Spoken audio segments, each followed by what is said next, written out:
Howdy folks, my name is Igor Brandeo. Last year I have moved to the US for work,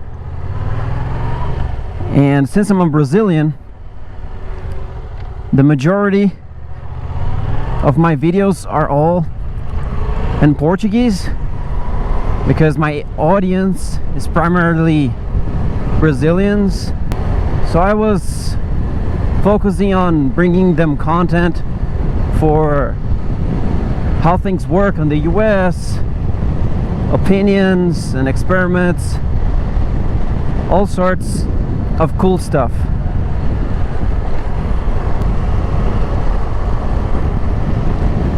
But now, since I'm back in Brazil for a few weeks to visit family, and I got this awesome MT-07 to make moto vlogs while I'm here, I figured, well, why not make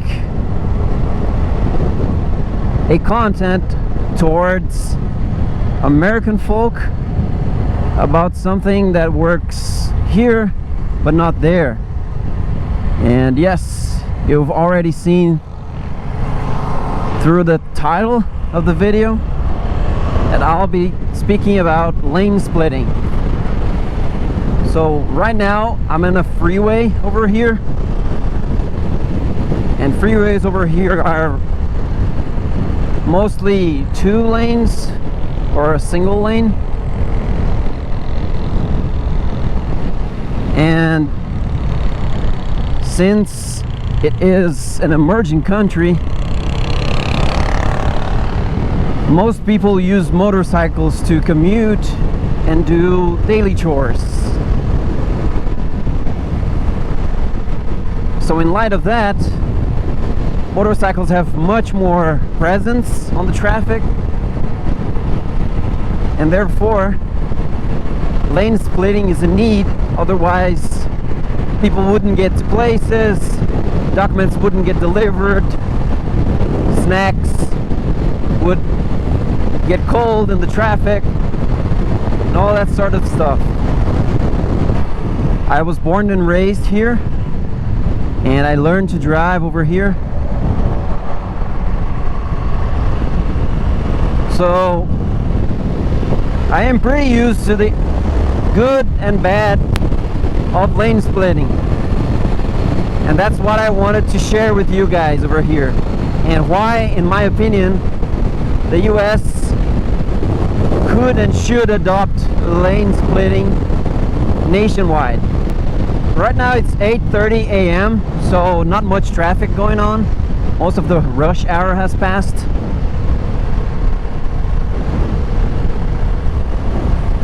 But once I get into the city, I'll be able to show you guys how lane splitting works over here. But you see, that was the first example of a soft lane split, which you can do no problems because car drivers will be expecting it as well.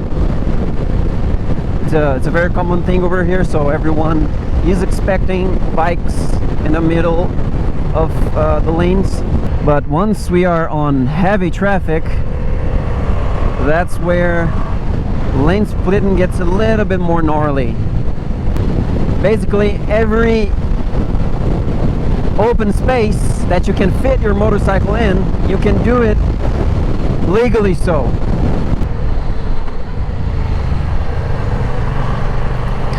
So right now we have exited the freeway. We're now on city streets, and from now on we should be able to use more of the lane splitting and lane filtering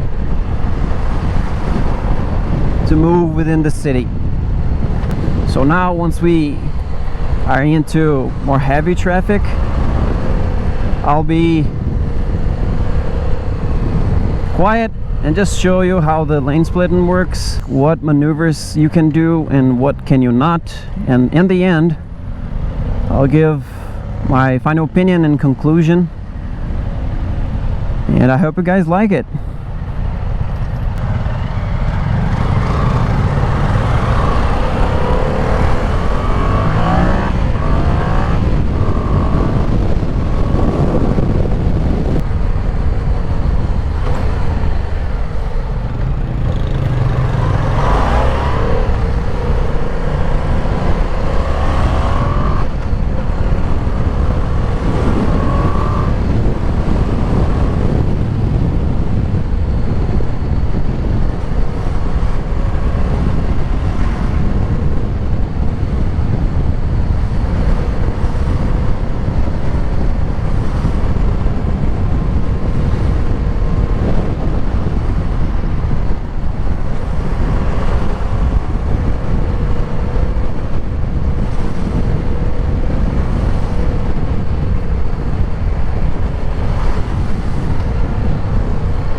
So this, for example, is perfectly fine. You see how motorcycles are standing in between cars.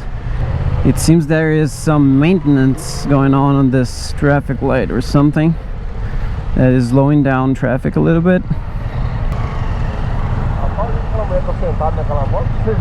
Pois é. Engraçado, né? Parece que a roda traseira tem pedal e ele tá descendo. Deve ter caído no buraco.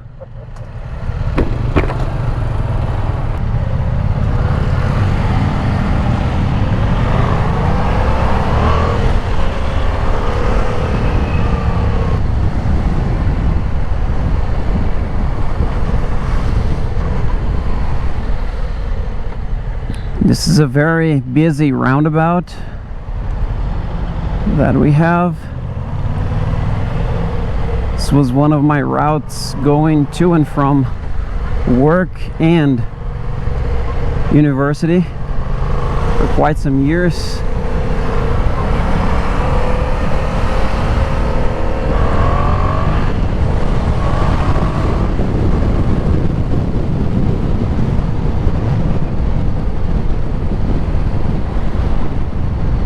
But yeah, whenever I ride motorcycles on the US, I really miss this lane splitting and lane filtering power.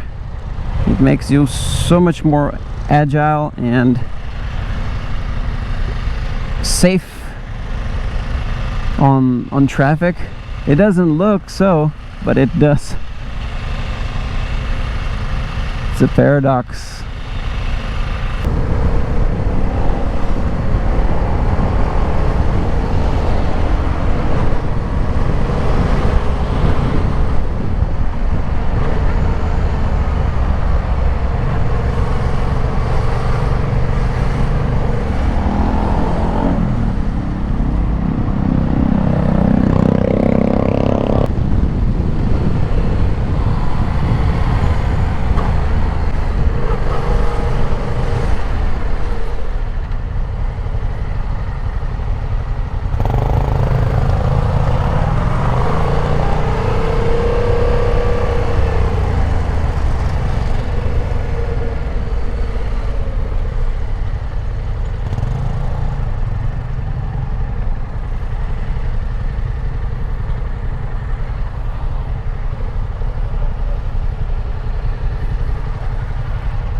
So this is it, folks. A bit of how lane splitting works over here. I know it's pretty wild, but once you get used to it, it gets turned into second nature. And to conclude, I believe that on the US we need lane splitting even more than we use over here, because since the vast majority of cars are automatic on the US, people tend to be a bit more lazy, pulling up their cell phones or getting distracted. And because you can't lane filter, motorcyclists are prone to get rear-ended so much more.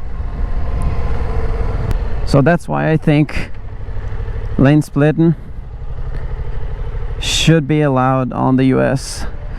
So my destination over here is this garage where they do detailed motorcycle washes, because my darling over here got some rain and mud that needs to be cleaned up and tidy up. You see how dirty it is? But yeah, that's it. That's lane filtering for you. That's my opinion.